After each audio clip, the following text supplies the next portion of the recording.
और बाबा बार बार याद दिलाते थे, पोद्दार जी भगवान का नाम लीजिए, भगवान को न भूलिए।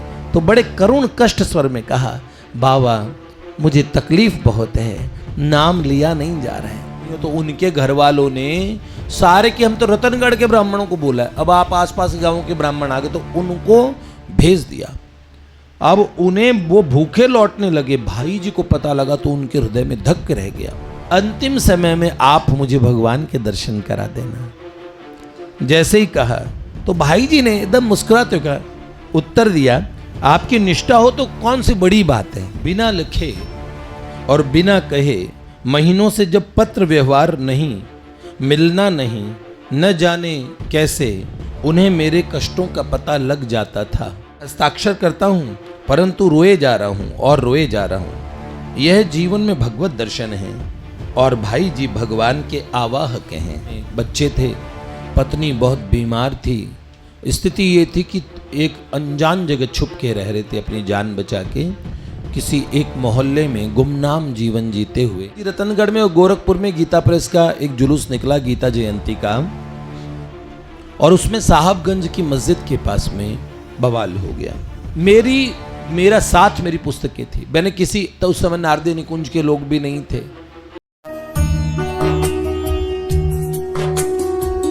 देखिए हम लोग पहुंचे परम पूज्य भाई जी के चरित्र में।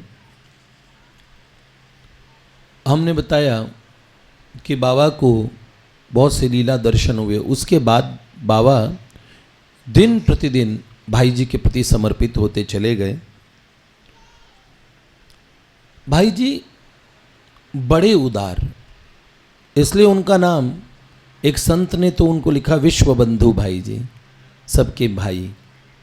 हाँ, मिला ही न जगत सहोदर भ्राता। इतना उनमें जीव मात्र के लिए ममता करुणा थी। तो हिंदी में एक बड़े फेमस राइटर भी हुए हैं, रामनाथ सुमन जी, और इनका कल्याण में भी बड़े लेख छपे हैं। इनके जीवन का एक वृत्तांत बताता है। रामनाथ सुमन जी के शब्दों में सुनिए कि भाई जी हर एक व्यक्ति के लिए उनके हृदय में और कितना कंसर्न थी, किसी से कितना जीव मात्र के प्रति कितना प्रेम था परम पूज्य भाई जी के हृदय में, परम पूज्य बाबू जी के हृदय में। श्री रामनाथ सुमन जी ने अपने जीवन का एक वृत्तांत लिखा। वो कहते हैं, बिना लिखे और बिना कहे महीनों से जब पत्र व्यवहार नहीं, मिलना नहीं, न जाने कैसे उन्हें मेरे कष्टों का पता लग जाता था। श्री रामनाथ सुमन जी कहते हैं, सन 1939 की बात है। मैं अत्यंत मारक रोगों के पंजे से फंसी अपनी पत्नी को जलवायु परिवर्तन के लिए दिल्ली से प्रयाग ले आया। इनकी पत्नी लगभग मृत्युशैया पर पहुंच गई थी, इतनी बीमार थी। तो ये क्लाइमेट चेंज के लिए उन्हें प्रयाग ले आए, इलाहाबाद, जिसको अपने अब प्रयागराज कहते हैं। पहले प्रयागराज नाम था, बीच में उसका नाम और बिगाड़ के इलाहाबाद कर दिया गया था। तो उस समय प्रयागराज, और उन्हें पत्नी को लेके गए थे। बिल्कुल कहते मैं ऐसे साधनहीन था, अकिंचन, कोई पूंजी नहीं थी मेरे पास, क्योंकि उन दिनों मुझ पे गांधी बापू जी का गहरा रंग चढ़ा था। वे कल के लिए सोचने और संचय करने को नास्तिकता मानते थे, कि पैसा इकट्ठा करके रखना, भविष्य के लिए सोचना, इसका मतलब भगवान पे विश्वास नहीं रखते। इसलिए ऐसा रामनाथ सुमन जी कहते कि ये गांधी जी ने और मुझे कहा, तो इसलिए मैं भी कुछ नहीं रखता था, भविष्य के लिए कोई चीज़ नहीं, कोई व्यवस्था नहीं, भगवान के भरोसे। अब मैं प्रयाग आया तो महीने का अंतिम दिन था और मैं सर्वथा भगवान के ही भरोसे था। अब जहाँ अनजान जगह आया हूँ तो किराए वाले का किराया, जो पत्नी बीमार थी तो जो काम वाली है उसका महीने का, उसका गाय वाले को दूध का देना। तो उनका, मैं बाहर चबूतरे पे बैठा चिंता में मग्न था। उनका मेरे पास मात्र 3-4 रुपये थे, 3-4 रुपये, 300-400 नहीं, 3-4 रुपए थे और पहली तारीख आने वाली थी। ग्वाले को, मेहरी को, महाराजिन को, महाराजिन मतलब जो भोजन बनाने वाली को, और मकान मालिक को किराया देना था। सबके पैसे चुकाने थे। नया नया आया था वहाँ प्रयाग में, सब किसी को जानता भी नहीं था और किसी को बता के भी नहीं आया था कि मैं कहाँ पे हूँ। तो मेरे कहने पर कोई विश्वास ही क्यों करता। अगर मैं वहाँ लोगों से कहता आप मुझे थोड़ा उधार दे दीजिए, तो कोई मानता भी नहीं। भाई नए लोग हो, पैसा दो हमारा महीने का तो हम आपको देंगे। चबूतरे पे बैठा हुआ आंखें मूंद के भगवान को पुकार रहा था। कैसे होगा, क्या होगा। पत्नी के गहने एक एक करके पहले सारे बिक चुके थे, अब मेरे पास कुछ न था। आंखें मेरी बंद थी और निरालंब मीश के प्रति गुहार के साथ अपनी विवशता और असहाय अवस्था पर आंसू गिर रहे थे। अचानक भगवान को याद करके मैं रो पड़ा कि यहाँ अनजान में मैं किसको कहूँगा। कभी अपने पास कुछ रुपया पैसा इकट्ठा रखा नहीं, अब क्या होगा। हालांकि मैंने कहा ना 8-8, 10-10 रुपए तो सैलरी हुआ करती थी उस ज़माने में। तो अगर कोई 20, 25, 30 रुपए, 40 रुपए भी महीने की हेल्प कर दे तो बहुत बड़ी हेल्प थी। तो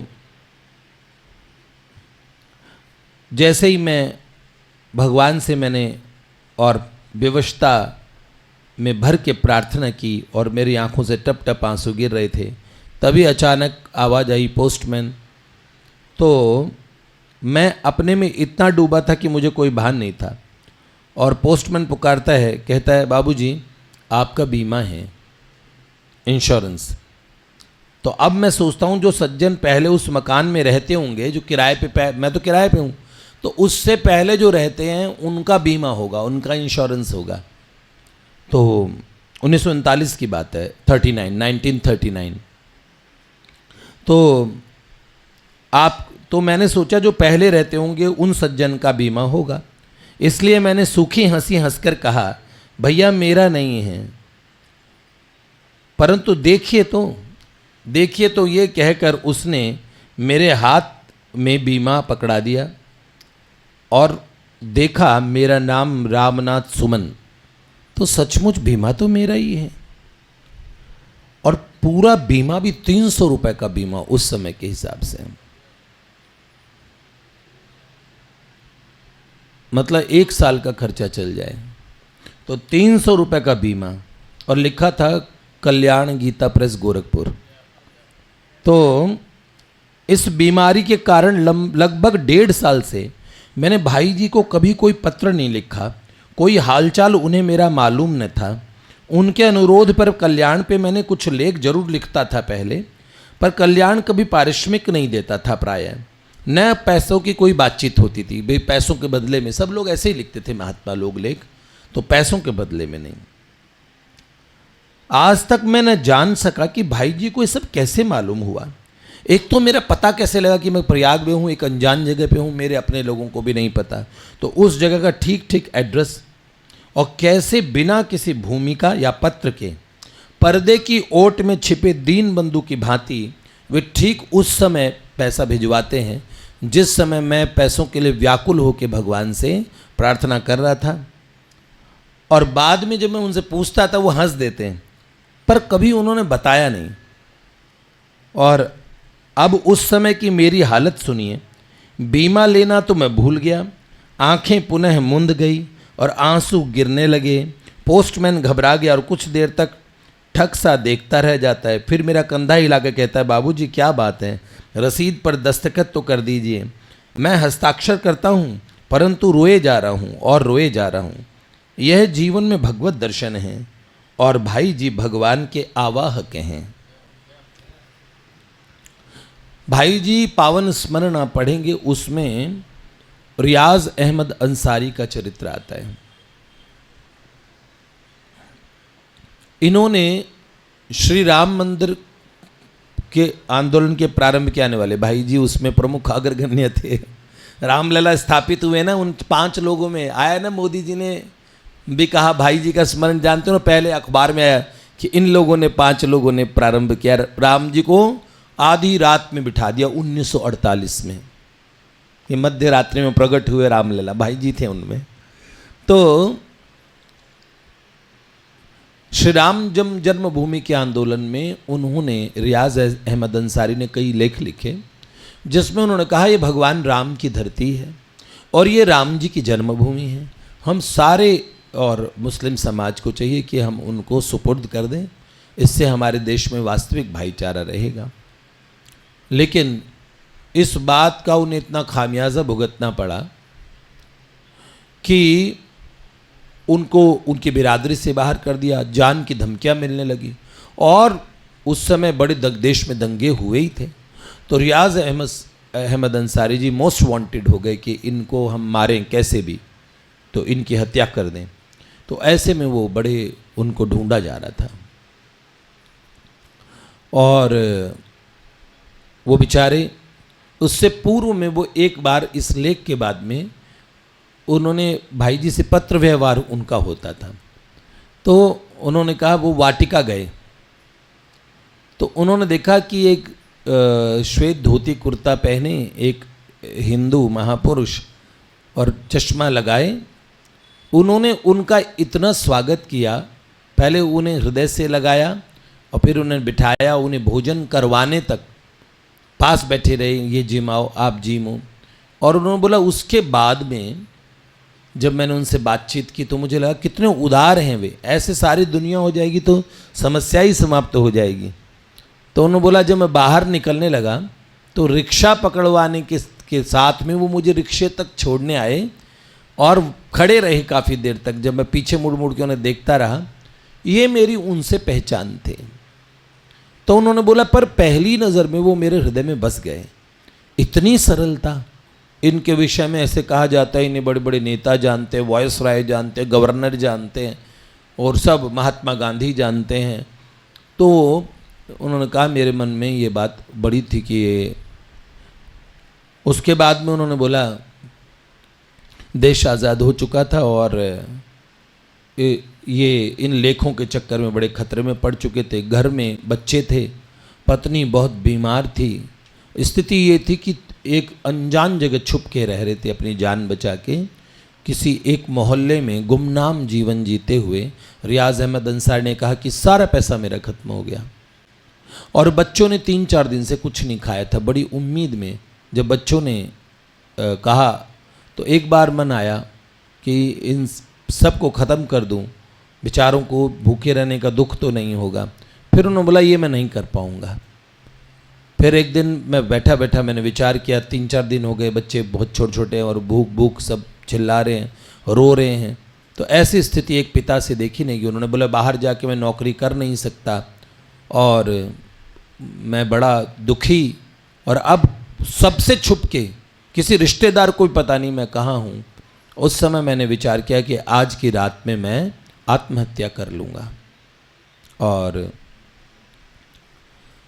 मेरे मन में विचार मैंने पक्का किया, अपने बच्चों को बड़े स्नेह की दृष्टि से आखिरी बार देख रहा था और अपने ईश्वर से, मतलब अल्लाह से वो प्रार्थना कर रहे थे कि बस बच्चों को कोई संभाल ले, कैसे भी क्या हो जाए। किसी चमत्कार की भी कोई आशा नहीं थी। और तभी उनके दरवाजे के बाहर गाड़ी आके रुकती है। किसी ने दरवाज़ा खटखटाया तो जैसे ही दरवाज़ा खोला तो उन्होंने बोला लाल रंग की गाड़ी थी और उस गाड़ी से उतर के भाई जी। तो उन्होंने बोला अरे वो जो मुझे रिक्शा तक छोड़ने आए थे, वो कल्याण के वो महापुरुष। तो उन्होंने बोला मैंने उन्हें बड़े आदर से, अब मेरे घर में उनका स्वागत करने के लिए कुछ भी नहीं था, तो मैंने उनको बड़ा आदर पूर्वक उन्हें बिठाया कि आप बैठिए भाई जी। फिर उसके बाद में उन्होंने, और 2-3 थोड़ी सी देर बात हुई, आप स्वस्थ हैं? जी मैं बिल्कुल ठीक हूँ। उनसे मैंने बनावटी रूप से और छुपाते हुए, झूठी हंसी हंसते हुए, और मैंने उनसे बात कर रहा था। उसके बाद उन्होंने बच्चों को एक नज़र देखा और एक लिफाफा निकाला। उस लिफाफे में कहा इसे आप रख लीजिए। तो उन्होंने कहा मैंने, और ये पूछा इसमें क्या है भाई जी? तो उन्होंने कहा इसमें कुछ है। और आप रखिए। तो बोले मैंने लिफाफा ऐसे खोल के उसमें देखा तो उसमें नोटों की गड्डी थी। तो 10,000 रुपये उन्हें दिए और कहा आप कोई बिजनेस शुरू कर लीजिए, अपना व्यवसाय शुरू कीजिए। तो उन्होंने बोला पर आप मुझे क्यों दे रहे हैं? उन्होंने बोला नहीं, आप मेरे भाई ही हैं, हमारे अपने ही हैं, ईश्वर के नाते तो हम सभी एक ही हैं, आप हमारे ही हैं। और फिर भाई जी ने कहा किंतु मैं आपको एक बात कहता हूं भाई साहब, जो आज आप करने का सोच रहे थे वैसा विचार भी आपको मन में नहीं लाना चाहिए। भगवान का दिया हुआ मनुष्य शरीर है, इसको कभी नष्ट नहीं करना चाहिए। तो उन्होंने बोला मैं अवाक, मेरे मुख से कुछ नहीं निकला, कदम बोसी हम करते नहीं, लेकिन मैं कदमों में गिर गया और मेरे मुंह से और एक बात निकली कि भाई जी आप इंसान नहीं, आप फरिश्ता हैं। ये भाई जी का जीवन था। देखो मैं भाई जी की एक बात थी, अपने आसपास में आप देख लो, आपको पर्याप्त लोग मिल जाएंगे जो असहाय होंगे, जिनकी दिक्कत होगी, परेशानी होगी। अपने बूते से आप क्या कर सकते हैं? अगर संतत्व का निर्माण होता है तो फिर चित्त भाई जी जैसा होगा। सच बताता हूं, अगर आप कहें कि अगर हम सेठ जी को आदर्श माने तो सेठ जी का पूरा जीवन दूसरों के परहित के कल्याण के लिए सब कुछ, और ये गीता प्रेस जिन्होंने दी वो कैसे महापुरुष रहे होंगे। स्वामी जी महाराज, परम पूज्य बाबा, ऐसा आर्द्र चित्त हो जाता जिस चित्त के अंदर सिर्फ करुणा, दया और परहित के लिए, ओहो, भगवान के अनुभवों को आप अनुभव मानते हैं, ये क्या अनुभव नहीं है महापुरुषों के जीवन के? इसके पश्चात हम बता रहे थे रामनाथ जी सुमन वाली, रियाज अहमद अंसारी जी वाली घटना मैंने आपको बाद की बताई। लेकिन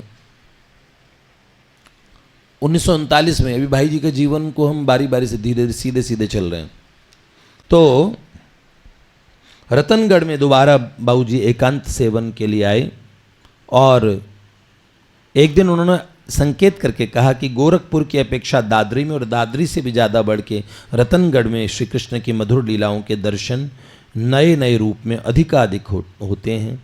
और उस समय एक घटना घटी, भाई जी इधर थे रतनगढ़ में, 22 दिसंबर 1939 को गीता जयंती थी उस समय, तो गोरखपुर में इधर जुलूस निकला। भाई जी रतनगढ़ में और गोरखपुर में गीता प्रेस का एक जुलूस निकला गीता जयंती का, और उसमें साहबगंज की मस्जिद के पास में बवाल हो गया और बड़ा उपद्रव हुआ। उन लोगों ने पत्थर फेंके और पत्थर फेंकने के बाद अंग्रेज कोर्ट में मुकदमा भी दायर कर दिया। पहले गीता प्रेस पे तो बड़े शांति से लोग जुलूस निकालते थे, तो उन पे हमला भी किया। हमले के बाद में पत्थर वत्थर से सर फोड़ दिए लोगों के, ऊपर से मुकदमा उन्हीं पे कर दिया कि क्यों और इन्होंने जुलूस निकाला और हमारे धार्मिक स्थल के बाहर ऐसा, और उन्होंने किया, कोर्ट में मुकदमा हो गया। भाई जी थे नहीं तो गीता प्रेस के बाकी लोग बड़े उन भाई जी की अनुपस्थिति में कि हम पे मुकदमा हो गया तो घबरा गए बड़े, और भाई जी को बुलाने के लिए प्रार्थना करने लगे। भाई जी एकांत छोड़ के जाना नहीं चाहते थे, रतनगढ़ आए थे, बड़े भगवान की लीलाओं का चिंतन, अब ऐसा उनके मन में था कि मैं कैसे जाऊं।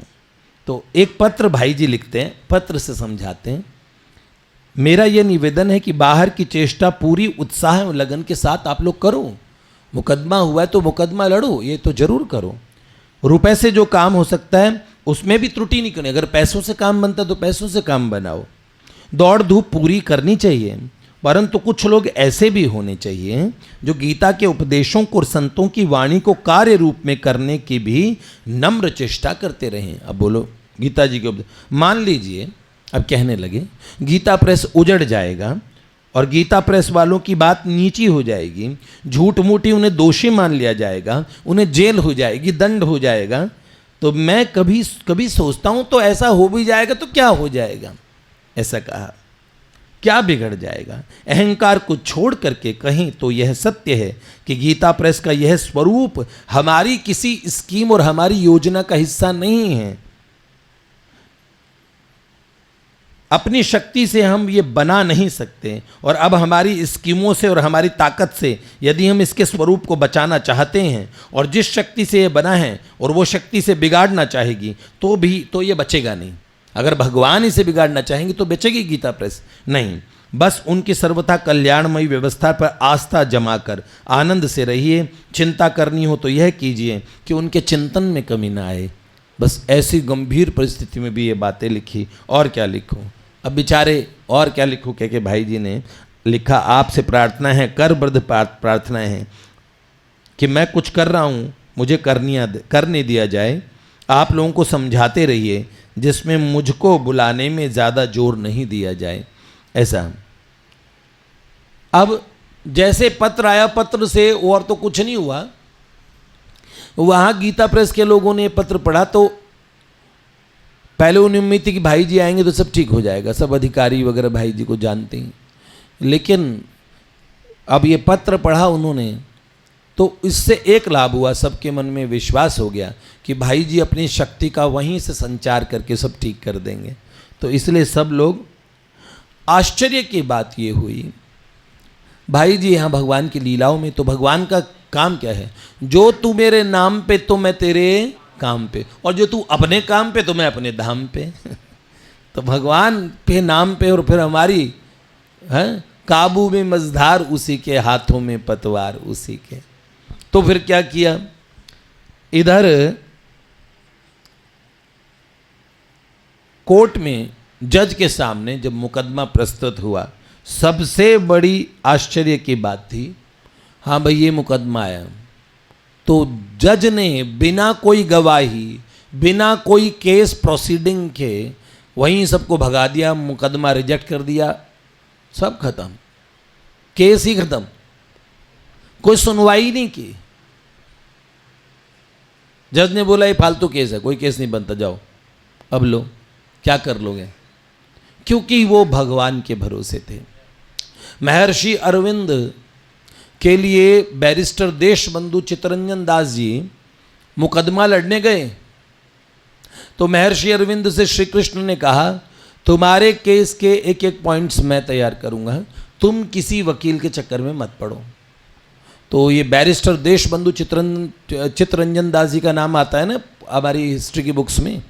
तो ये उन्होंने महर्षि अरविंद घोष से कहा था कि आपका मुकदमा मैं लड़ूंगा, बाकी सारे क्रांतिकारियों को, आपके साथियों को फांसी हो गई है, लेकिन हम आपको बचाना चाहते हैं, आपसे बहुत बड़ा ये आंदोलन बच जाएगा।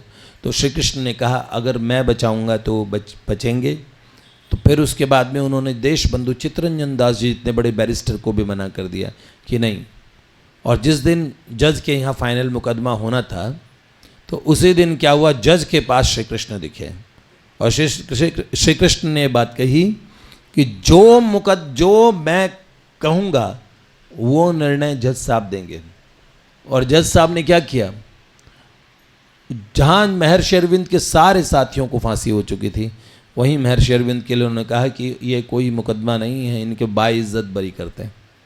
तो तब से वो अरविंद घोष क्रांतिकारियों के प्रमुख से बन गए महर्षि अरविंद। फिर तो अलीपुर जेल में श्री कृष्ण के उन्हें दर्शन हुए थे। तो भगवान जो करते हैं वो बात सबसे बड़ी बात है। तो ये दंगा नहीं, ये जो निर्णय था वो भगवान की कृपा से गीता प्रेस के पक्ष में हुआ। गोस्वामी जी, चिमनलाल जी गोस्वामी जी को भाई जी ने एक पत्र लिखा था कि मुझ भीतरी पागल को दूर पड़ा रहने दें, कहीं पागलपन बाहर आ गया तो सब हैरान हो जाएंगे। रोक रोक कर रखता हूँ अपने आप को सबके सामने, अंदर मेरे उन्माद बढ़ा जा रहे हैं। ये जो भगवान का प्रेम बहुत ज़्यादा बढ़ जाता है। एक हमारे यहाँ एक वो कवित्त कहते हैं, जाको प्रेम लग्यो परमेश्वर सो, ताको छूट गयो सिगरो घर बारा, जो उन्मत्त फिरे जित ही तितनेक रही न शरीर संभारा। श्वास उश्वास उठे सब रोम, बहे दृगनीर अखंडित धारा, सुंदर कौन करें नवधा विधि, छाक पड़्यो रस पी मतवारा, अरे छाक पड़्यो रस पी मतवारा, सांवरिया रे मन भाए गयो रे, सांवरिया मन भाए गयो रे, सांवरिया रे मन भाए गयो रे, सांवरिया मन भाए गयो रे। श्री लाडली लाल की। और उस समय कल्याण का विशेषांक कौन सा? ये सारे देखो बेटा, एक एक वर्ष का विशेषांक पढ़ा है, एक एक वर्ष का कल्याण मैंने पढ़े हैं। मेरी सारी साधना को उस दिन अवलंबन मिला मुझे। मैंने बहुत महात्माओं के चरित्र पढ़े, सब चीज मुझे बहुत, मेरे तर्कों की शांति हुई प्रभुपाद की पुस्तकें पढ़ के। प्रभुपाद ने जो ये द सर्च ऑफ सोल और परफेक्ट आंसर, क्या परफेक्ट क्वेश्चन परफेक्ट आंसर्स, और एक था द स्वॉर्ड ऑफ नॉलेज, ज्ञान की तरह, और हाँ साइंस ऑफ सेल्फ रियलाइजेशन, ये सारी पुस्तकें इतने मैंने, जहाँ प्रश्नोत्तरी होते थे ना प्रभुपाद की, तो प्रभुपाद मुझे प्राणों से प्रिय है। उन्होंने बहुत बहुत, जब मेरे मस्तिष्क में उस समय बहुत सारे प्रश्न उठा करते थे, उन प्रश्नों को, और लेकिन जहाँ साधन जगत के फिर आगे मेरे हृदय में विश्वास, भगवान की प्राप्ति, भगवान के दर्शन, ये क्या होते हैं, तो सेठ जी के पत्र हुआ करते थे, भाई जी की जो वार्ताएं थी, भगवान कितने प्यारे लगते हैं भाई जी की जो लेख पढ़ पढ़ के ऐसा लगता था है। तो जितने साधनांक है, संतांक है, ये सब मेरे खूब खूब पढ़े हुए हैं। भक्तांक है, मतलब भाई जी तो परलोक पुनर्जन्मांक है। मेरा साथ मेरी पुस्तकें थी। मैंने किसी, तो उस समय नारदी निकुंज के लोग भी नहीं थे, तो जो शुरुआती सबसे क्रूशियल समय था ना, वो मेरी वो पुस्तकों ने मेरा साथ दिया। मैंने खूब पुस्तकें पढ़ी, खूब खूब खूब। स्वामी जी महाराज से मिल के आया था, तो बाद में स्वामी जी से मिलने से पहले की बात अलग, स्वामी जी को मिलने के बाद में बहुत विश्वास हुआ मन में कि ऐसे महात्मा होते हैं, भगवान मिलते हैं। पहले तो अपने मन से ये पता किया कि भगवान होते हैं, अपने आप को विश्वास दिलाता था, क्योंकि मन में कहीं ना कहीं पुरानी नास्तिकता या पुराने कुसंस्कार निकल के आ जाते थे, जो मैंने बाद में अपनी खोपड़ी में डाले थे। तो ये उस समय के सारे कब किस किस किस साल में क्या क्या अंक छपे हैं, उनका भी वर्णन इनमें आया है।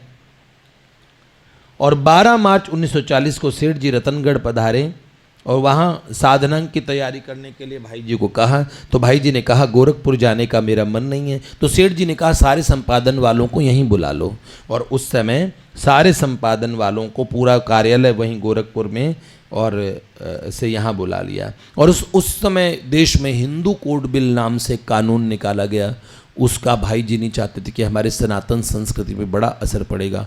तो राष्ट्रपति, प्रधानमंत्री, वॉइस रॉय, सब जगह जो लेटर लिखने ने भाई जी पत्र लिखते थे, और कहा भरसक विरोध करो सब इसका, नेताओं को, मंत्रियों को, सबको। और इसी बीच में एक बड़ी अनोखी घटना होती है।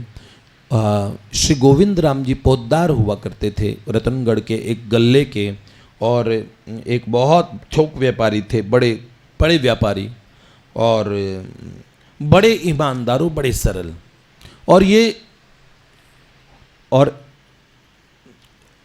ये भगवान का भजन करते थे, खूब खूब भगवान का नाम जप करते थे। भाई जी पे एकदम मुग्ध थे। व्यापार का सारा काम इनका लड़का देखने लगा था, बिजनेस, और ये उस जमाने के करोड़पति थे, जब 20, 30, 40 रुपए का जमाना था, उस जमाने करोड़पति। मेरा गांव भी करोड़पतियों का गांव है। अभी आजकल यूट्यूब पे आता रहता है कि भारत के सबसे अमीर गांव देख लो, इन्होंने कई बार भेजे, तो हमारे गांव के आसपास में देखेंगे तो हवेलियां मिलेंगी।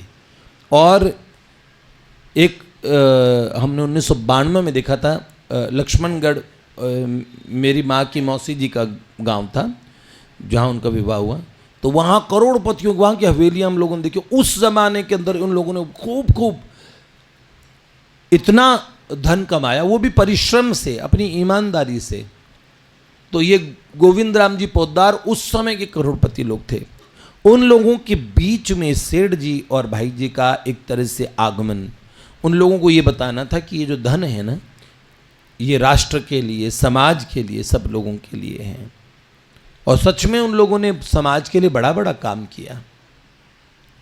तो उनका लड़का और मुनीम वो काम देखते थे, वो सारे समय जप करते थे। भाई जी पर उनकी अटूट श्रद्धा थी और भाई जी के सत्संग में रोज जाते थे। रतनगढ़ में थे ना, तब भाई जी के हवेली में रोज जाते थे वो। और सब लोगों में था भाई यहाँ के बड़े आदमी भाई जी को रोज सुनने आते हैं और भाई जी की रुचि का बड़ा आदर करते थे। एक उदाहरण इस बात का दिया है कि एक बार रतनगढ़ के एक दूसरे करोड़पति सेठ का परलोक गमन हुआ। कोई दूसरा करोड़पति था, भाई जी के संपर्क का नहीं था, उसका देहांत हो गया। तो उसके 12वें का भोजन था। द्वादशा पे शुद्धि हो जाने के बाद ब्रह्म भोज होता है। तो ब्रह्म भोज में रतनगढ़ के सारे ब्राह्मण आए, उनको निमंत्रण था। तो फिर क्या हुआ, कई आसपास के गांव के ब्राह्मण भी आ गए ब्रह्म भोज में। तो जिनको मना कर दिया कि ये तो आप रतनगढ़ के ब्राह्मण नहीं हो, तो उनके घर वालों ने सारे कि हम तो रतनगढ़ के ब्राह्मणों को बोला है, अब आप आसपास गांवों के ब्राह्मण आ गए, तो उनको भेज दिया। अब उन्हें वो भूखे लौटने लगे। भाई जी को पता लगा तो उनके हृदय में धक्क रह गया। उन्होंने कहा चाहे कोई ब्राह्मण भोज नहीं, कोई भी आए व्यक्ति और कोई भूखा हो और उसे कोई ऐसा ना कराए। महात्माओं का जीवन छोटी सी बात पे दुख उनको हो जाता है, उनका हृदय बड़ा सुकोमल होता है। भाई जी तो जैसे पता लगा, कई ब्राह्मणों को फटकार के भेज दिया और वो भूखे जा रहे हैं। तो अरे रतनगढ़ से ऐसे भूखे चले जा, भाई जी का उनसे कोई संबंध नहीं, जिसके घर में से भेजा जा रहा है। फिर भी भाई जी दौड़ पड़े, उनसे चल पड़े कि ब्राह्मणों को जहाँ पे भी वो मुझे मिलेंगे मैं भोजन करा के। बेचारे अपने आसपास गाँव से पैदल आए होंगे। तो भाई जी दौड़ पड़े जैसे ही। तो जब गोविंद राम जी पोद्दार को पता लगा तो उन्होंने अपने लोगों को दौड़ाया और कहा कि उन ब्राह्मणों को रोको और सबका स्वागत करो, उनकी सेवा पद प्रक्षालन करके बढ़िया। और तुरंत अपने जितने भी जानकारी में हलवाइयों को ऑर्डर दिया कि तुरंत साग पूड़ी लड्डू सब अच्छे से अच्छे देसी घी की सब व्यवस्था करो, इन लोगों को एकदम तृप्त करके भेजो और सबको दक्षिणा दे के भेजो। और जब उसे पता लगा भाई जी उन्हें ढूंढते फिर रहे हैं, उससे पहले उन्होंने ढूंढवाया सबको, पहले कुछ जलपान वगैरह करा के फिर भोजन की व्यवस्था कराई, सबको दक्षिणाएं दी अच्छी अच्छी। और फिर जब विदा करवाया भाई जी को, वो लोग नहीं मिले, तब भाई जी को जाके समाचार भेजा जिनको आप ढूंढ रहे हैं उनको हमने भोजन करवा के तृप्त करवा के दक्षिणा दे के भेज दिया है आपके संकल्प के। और भाई जी और इतना सुन के प्रसन्न हुए, बस बड़े। तब से ये गोविंद राम पोद्दार जी भाई अमीर थे इसलिए भाई जी को और इम्प्रेस कर पाए, ये नहीं, इनके भाव ऐसे थे। भाई जी तो छोटे साधारण से साधारण व्यक्ति जिनके पास कुछ पैसा नहीं है, और जो अमीर से अमीर, वो तो भगवान की दृष्टि से जीव मात्र को देखा करते थे। तो एक दिन भाई जी के सामने बड़े गदगद स्वर में गोविंद राम पोद्दार जी ने क्या बात कही कि देखो कि अपनी करनी तो ऐसी नहीं देखता भाई जी, पर आपकी दयालुता देखकर एक प्रार्थना करना चाहता हूँ, अंतिम समय में आप मुझे भगवान के दर्शन करा देना। जैसे ही कहा तो भाई जी ने एकदम मुस्कुराते हुए कहा, उत्तर दिया, आपकी निष्ठा हो तो कौन सी बड़ी बात है। ऐसे का कौन सी बड़ी बात है, अगर आपकी निष्ठा है भगवान के दर्शन की तो कौन सी बड़ी बात है। और मृत्यु के कुछ समय पूर्व अचानक के बीमार हुए, क्योंकि भक्ति तो बाद में शुरू करते, उससे पहले कई कर्म ऐसे बन जाते हैं, पूर्व जन्मों के कर्म हो जाते हैं, और कोई रोग ऐसा कोई दिक्कत आ जाती है। पीठ पर एक भयानक फोड़ा हुआ और वो विषैला फोड़ा पूरे शरीर में फैल गया, जिसको आजकल कैंसर बोल देते हैं लोग। ऐसा कैंसर जैसा कोई रोग हुआ शरीर में। डॉक्टर निराश हो गए। भाई जी बीच में मिलने आते थे, बीच बीच में उनको वो रोगी हो गए तो सत्संग में नहीं आ पाते, तो भाई जी मिलने जाते थे। तो बीच बीच में याद दिलाते कि आपको याद है ना भाई जी, मैंने कहा था मैं जाऊंगा संसार से तो भगवान के दर्शन कराएंगे। तो भाई जी कहते मुझे याद है। और स्थिति गंभीर हुई तो भाई जी ने अब सब लोगों को बुलाया अखंड कीर्तन कराओ इनके सामने। अखंड कीर्तन होने लगा। वो भी भरसक नाम जप की चेष्टा कर रहे थे, पर शरीर में इतना भयानक दर्द था। फिर वो कोशिश करते बीच बीच में, और कार्तिक शुक्ल और पूर्णिमा को एक दिन एक व्यक्ति दौड़ा हुआ आया और कहा, भाई जी उनकी स्थिति बड़ी खराब है, आप जल्दी चलिए। भाई जी बाबा को लेके दौड़े और बाबा को लेके वहाँ पहुँचे। भाई जी समझ गए कि अभी थोड़ी देर के मेहमान हैं। भाई जी ने बाबा को कहा, इन्होंने मुझे एक काम बोला था, आप थोड़ी देर यहीं बैठे रहिए, कहीं जाना मत, और मैं आ रहा हूँ अभी। भाई जी आए और जल्दी आ रहा हूँ। और बीच बीच में बाबा आश्वासन दे रहे थे, नाम मत भूलिए पोद्दार जी, नाम मत भूलिए, भगवान का नाम लीजिए। अब बाबा को बोल के गए, मतलब जब तक आप संभाले रखना, सेठ जी जाने ना पाए। बाबा को बिठा के चले गए, जब तक मैं भगवान को राजी करके लाता हूँ। और थोड़ी देर बाद में, और बाबा बार बार याद दिलाते थे, पोद्दार जी भगवान का नाम लीजिए, भगवान को न भूलिए। तो बड़े करुण कष्ट स्वर में कहा, बाबा मुझे तकलीफ बहुत है, नाम लिया नहीं जा रहा है।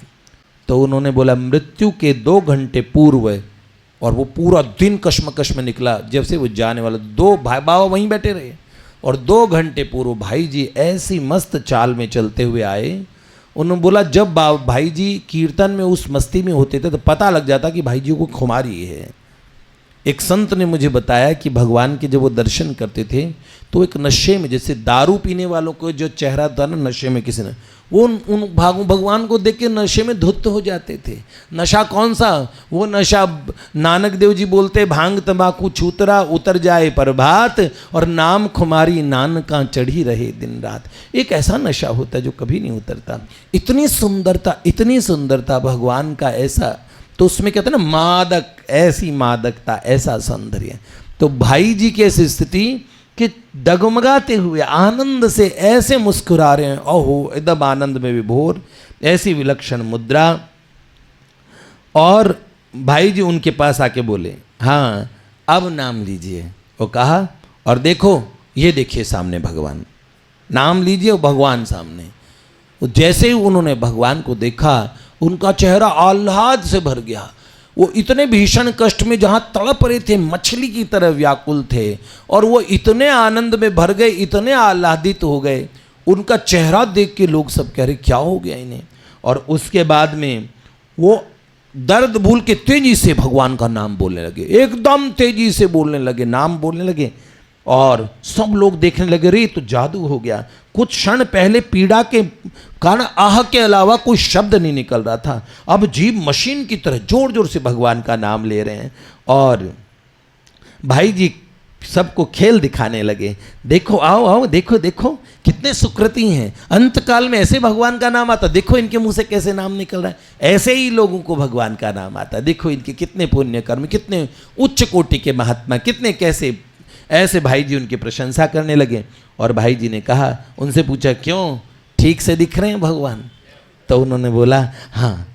फिर भाई जी ने बाकी लोगों के, देखो देखो इन्हें भगवान के दर्शन हो रहे, जरा पूछो। सब कह रहे आपको भगवान के दर्शन हो रहे? वो सबको कहते हैं हाँ हाँ। और अंत में वो इतने प्रसन्न हो गए, और 20-25 व्यक्ति सब आके पूछने लगे, क्या आपको और आंखें बंद, फिर आंखें बंद की, पूर्ण चेतना और विलक्षण आनंद। और भाई जी ने तभी स्तुति शुरू की, स्थाने ऋषिकेश तव प्रकृत्या जगत प्रहर्षत्यनुरज्यते च रक्षांसि भीतानि दिशो द्रवन्ति सर्वे नमस्यन्ति च सिद्ध संगा। और स्तुति प्रारंभ की, और गीता का 7वां अध्याय जैसे ही सुनाया, और मुस्कुराते हुए उन्होंने प्राण त्याग कर दिए, भगवान के धाम में पहुंच गए। भक्तवत्सल भगवान की जय। ठीक।